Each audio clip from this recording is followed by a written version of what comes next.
Hello, नमस्कार. कसे आहात तुम्ही सर्व? मस्त आहात ना? मस्तच राहा. सर्वांना सर्वप्रथम श्री स्वामी समर्थ. तुम्हाला सर्वांना आजचा दिवस खूप चांगला जाओ. स्वामी कृपेने स्वामी महाराज तुमच्या प्रत्येक इच्छा आणि आकांक्षा पूर्ण करो. हीच मी स्वामींच्या चरणी प्रार्थना करतो आणि आजच्या व्हिडिओला सुरुवात करतो. तर तुम्हाला सर्वांना थंबनेलवरून तर नक्की व्हिडिओचा टॉपिक काय आहे तो समजला असेल.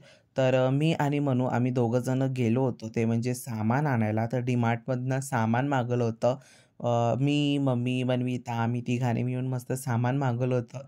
छान असा मस्त खर्चसुद्धा केलेला आहे, की ते म्हणजे दिवाळीसाठी थोडंफार सामान मागवलं आहे. म्हणजे आता नवरात्र तशी आता आपली सुरूच आहे, पण लवकरात लवकरच यावर्षी दिवाळी येणार आहे.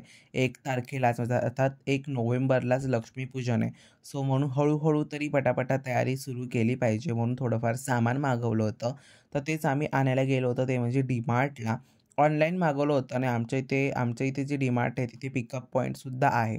सो म्हणून मी आम्ही सर्व केव्हाही सामान मागवत असतो तर तेव्हा पिकअप पॉईंटच घेतो आणि तसं आहे आम्ही दर महिन्याला डीमार्टमधून सामान मागवत असतो.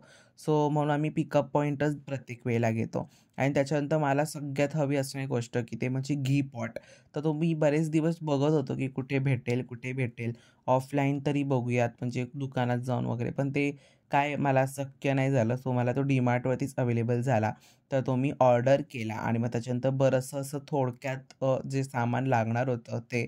त्याच्यानंतर मम्मी पण अशी म्हणजे मम्मीने आम्हाला पैसे देऊन ठेवले. ती बोलली की रेडी फॉर पिकअप मेसेज आला की मग तुम्ही सामान आणायला जा. तर आणि तेवढ्यात मम्मी झोपली होती. मी मम्मीला आलं की बोललो, "मम्मी पटापटा उठ, काय-काय मागवलंय ते बघूया." म्हणजे मागवताना तर आपण बघूनच मागवतो. रक्कम कसं काय आहे ते सगळं आपण बघूनच मागवतो. पण नंतर सामान आणल्यावरती लहानपणापासूनची जी एक्साइटमेंट आहे ना, म्हणजे लहानपणी एक वेगळं असायचं की "मम्मी तू का आणलंयस? मम्मी का आणलंयस? दाखव ना मला तू का आणलं? आमच्यासाठी का आणलंयस? तू बाजारात गेलेलीस ना." पण आता आम्हीच काय ते मागवतो. मम्मी फक्त आम्हाला सांगते की हे मागवा. काय किती रेंज आहे तेवढं मला सांगा आणि तसं मागवा आणि तसं काय असेल ते मला सांगा. तर असं आम्ही सांगतो आणि एवढं सगळं आम्ही सामान ऑर्डर केलं होतं. तरी बरंच अजून 2-3 पॅकेट्स मी ठेवले नव्हते, की ते म्हणजे दिवाळीसाठी घी हवं होतं. त्याच्यानंतर सगळ्यात फेव्हरेट ती म्हणजे माझी मॅगी आणि त्याच्यानंतर चहा हे माझं फेव्हरेट घी पॉट जे मला किती दिवसापासून हवं होतं. तर मम्मीला म्हटलं, की "मम्मी चल आता." मम्मी पण मला बोलली होती, "चल मी अनबॉक्स करते." तर म्हटलं, "ओके कर चालेल तुझ्या हस्तेच करूया आपण अनबॉक्स." तर ती असं छान मम्मीने बघा ते पटकन फोडलं आणि छान क्वालिटीमध्ये ते मला आलंय. झाकण पण बऱ्यापैकी छान जड आहे आणि ते जे भांडं होतं ते पण छान असं मस्त जाडसर आहे. फक्त त्याच्यातला जो चमचा जो त्यांनी दिलाय तुपाचा, तो जरा थोडासा मला लो ह्याचा वाटला. म्हणजे जरा हलकं एकदम असं कारण काय-काय वेळेस कसे असे चमचे खूप जाडसर असतात. पण तसं नव्हतं. ह्याचा जो चमचा होता तो बऱ्यापैकी लहान होता आणि हे ₹225 पर्यंतच आहे. DMartवरती तुम्हाला थोडं लो प्राईजवरती अवेलेबल होतं. जसे सेल्स असतात ना, त्याच्यावरती सुद्धा डिपेंड असतं किंवा जर ह्याला जास्त मागणी असेल, तर ह्याच्यापेक्षा पण याची प्राईस असू शकते. कारण हे भांडं मला आता त्याच्यावरती प्राईस 225 दिलंय, पण हे भांडं मला 170ला पडलं. सो आता ते म्हणून मी ते ऑर्डर केलंय. तर त्याच्यानंतर मग हे मागवलं होतं मी चिली सॉस आणि सोया सॉस. तर ते पण एकदम अशा परफेक्ट असं छान मस्त अशा पॅकेजिंगमध्ये आलंय. कारण ते जे आहे ना, ज्या बॉटल्स होत्या ना, त्या काचेच्या बॉटल्स होत्या आणि ते सांभाळून आणणं एवढ्या लांबून कुठनं पण ते आणत असतील पिकअप पॉइंटसाठी तर तिकडनं त्यांनी नीट असं छान पॅक करून आणलंय. तर बघा चिंग्सचं मी मागवलं होतं. तरी एक गोष्ट मोठी विसरलो, की ती म्हणजे शेजवान चटणी ती मागवायची राहिली होती. त्याच्यानंतर बघा मनविताला एक गोष्ट इथे पटली नव्हती, की ती म्हणजे सोया सॉसची असं जे सोया सॉस जरा मोठ्या क्वांटिटीमध्ये मागवणं. हे जरा मनविताला पटलं नव्हतं म्हणून तिचं तोंड जरा पडलेलं होतं. असो आता तिच्या मतेनुसार ती आहे, पण मला जेवढं सामान लागतं ते मी ऑर्डर करत असतो. तर आता बघा DMartमधनं हे ना मी दाल खिचडी मिक्स ऑर्डर केलं होतं, की म्हटलं की आज तुमच्या सर्वांसोबत आहे ना दाल खिचडा म्हणजे दाल खिचडी किंवा दाल खिचडा ही रेसिपी तुमच्या सर्वांसोबत आज म्हटलं की शेअर करू. बऱ्याचदा दाल खिचडीची रेसिपी किंवा खिचडीची रेसिपी मी तुमच्या सर्वांसोबतच माझ्या आपल्या यूट्यूब चॅनलवरती अवेलेबल आहे. आणि बऱ्याचदा तुमच्या सर्वांसोबत छोट्या-मोठ्या ह्याच्यामध्ये सुद्धा मी शेअर केलंय. पण आज तुमच्या सर्वांसोबत म्हटलं, की ह्याचा एक रिव्ह्यू तुम्हाला सर्वांना द्यावा, की कशी आहे एक्झॅक्टली म्हणजे कसं आहे एक्झॅक्टली ही म्हणजे आपली ही दाल आहे त्याच्यामध्ये त्यांनी जो तांदूळ वापरलाय, तांदूळ पण त्यांनी जरा चांगल्याच क्वालिटीचा वापरलाय. डाळसुद्धा एकदम परफेक्ट होती. नंतर पुढे तुम्हाला दाखवणारच आहे एक्झॅक्टली मी कसं भात तयार केला आहे, कसं काय झालं आहे भात वगैरे. तर आता आम्ही होतो 3 जणं आणि त्याच्यानंतर म्हणजे अंदाजे मला 4 जणांचा भात करायचा होता. पण चौथा जण एक माझं फ्रेंड होतं, सो ते आलंच नाही. म्हणजे घरी आलं, पण ते जेवलंच नाही. तर मग आणि पप्पा पण त्यामध्ये त्या दिवशी घरी नव्हते. तर म्हटलं की आता आम्ही 3घच जणं आणि जेव्हा माझा फ्रेंड होता ना, तेव्हा तो बोलला की "ओके, मी थांबतो." पण नंतर जेव्हा माझं हे सगळं धुवून वगैरे झालं, त्याच्यानंतर तो गेला. तर मग तेव्हा काय करणार? मग ते सगळं असंच पडून राहणार.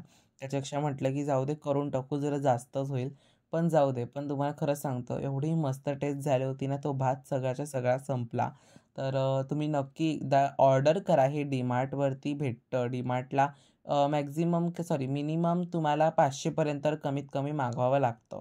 त्याच्यापेक्षा जास्तसुद्धा सामान तुम्ही मागवू शकता. पण 500च्या आतमध्ये तुम्ही सामान मागवू शकत नाही. सो त्याच्यानंतर आता हे म्हणजे ही छोटीशी बेसिक तुम्हाला मी हिंट दिली. तुम्ही जेव्हा पहिल्यांदा ऑर्डर करत असाल तर त्याच्यासाठी. तर बघा आता फोडणी आपण तयार करणार आहोत. तर त्या फोडणीसाठी मी काय-काय करतोय ते तुमच्या सर्वांसोबत आता शेअर करतो. तर बघा आता माझ्याकडे जी एक पळी होती आणि त्या पळीच्या सहाय्याने मी तेल घेतलंय. तेल घातल्यानंतर त्याच्यामध्ये मी 1 मोठा चमचा तूप घातलंय. बघा ह्यामध्ये ना तूप तुम्ही नक्की घाला. तुपाने एकदम मस्त टेस्ट येते. त्याच्यानंतर ह्यामध्ये मी मोहरी, जिरं, हिंग आणि त्याच्यावरती हिरव्या मिरच्या मी 2च घेतल्या होत्या कापून. तर त्या 2च हिरव्या मिरच्या घातलेल्या आहेत. त्याच्यानंतर कांद्याला जरासा छान असं मस्त थोडंसं रोस्ट करून घ्यायचं. थोडंसं रोस्ट करून घेतल्यानंतर यामध्ये घालायचं आपलं टोमॅटो.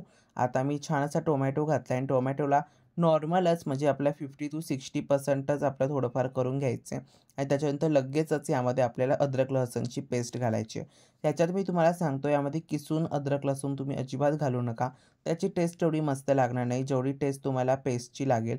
सो म्हणून पेस्ट आपण करायची असते किंवा बाहेर पण रेडीमेड अवेलेबल असते. तुम्ही तीसुद्धा घालू शकता. आणि मग त्याच्यानंतर त्याला एक 5-1 मिनिटं मस्त रोस्ट करायचं, नाहीतर तो त्याचा कच्चा पण आपल्याला फील होतो खाताना.